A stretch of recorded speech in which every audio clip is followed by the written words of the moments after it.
ہجوم کے ساتھ غلط راہ پر چلنے سے بہتر ہے کہ آپ تنہا راہ ہدایت پر چل پڑیں۔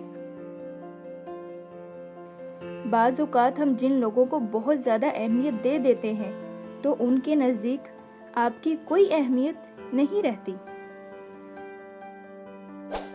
تم دوسروں کے راستے کی رکاوٹیں دور کرتے جاؤ، تمہاری اپنی منزل کا راستہ آسان ہوتا چلا جائے گا۔ پیدائشی طور پر انسان نہ تو فرشتہ ہے اور نہ ہی شیطان، لیکن اپنے اعمال کی بدولت فرشتے سے بہتر بھی ہو سکتا ہے اور شیطان سے بدتر بھی۔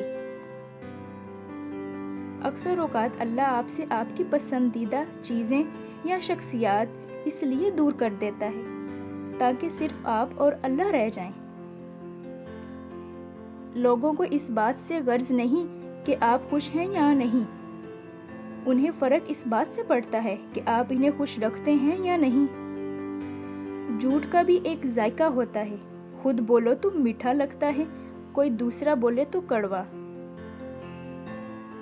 جب کسی کے لیے آپ کا ہونا نہ ہونا برابر ہو تو اس کو اپنے ہونے کا بار بار شدت سے احساس دلاتے رہنا بے معنی ہے۔ رابطے اتنے ہی رکھو جتنے تکلیف نہ دیں۔ زندگی کبھی آسان نہیں ہوتی، اس کے عادی ہو جاؤ۔ ہر انسان اپنی زبان کے پیچھے چھپا ہوا ہے، اگر اسے سمجھنا ہے تو اسے بولنے دو۔ غصے اور غلط فہمیوں ہی سے تعلق ٹوٹتے ہیں، ورنہ گلے لگا کر کون کہتا ہے آج سے ہمارے درمیان کوئی تعلق نہیں۔ چیزیں وقتی ہوتی ہیں، ٹوٹ جاتی ہیں، رویے دائمی ہوتے ہیں، صدیوں تک اپنا اثر رکھتے ہیں۔ سچی محبت قسموں اور وعدوں سے نہیں بلکہ پرواز سے ظاہر ہوتی ہے۔ آپ کا ایک لفظ زخم بھی بن سکتا ہے اور مرہم بھی بن سکتا ہے، اختیار آپ کے پاس ہے۔ زندگی میں ایسے شخص کا ہونا بہت ضروری ہے جس کو دل کا حال سنانے کے لیے لفظوں کی ضرورت نہ پڑے۔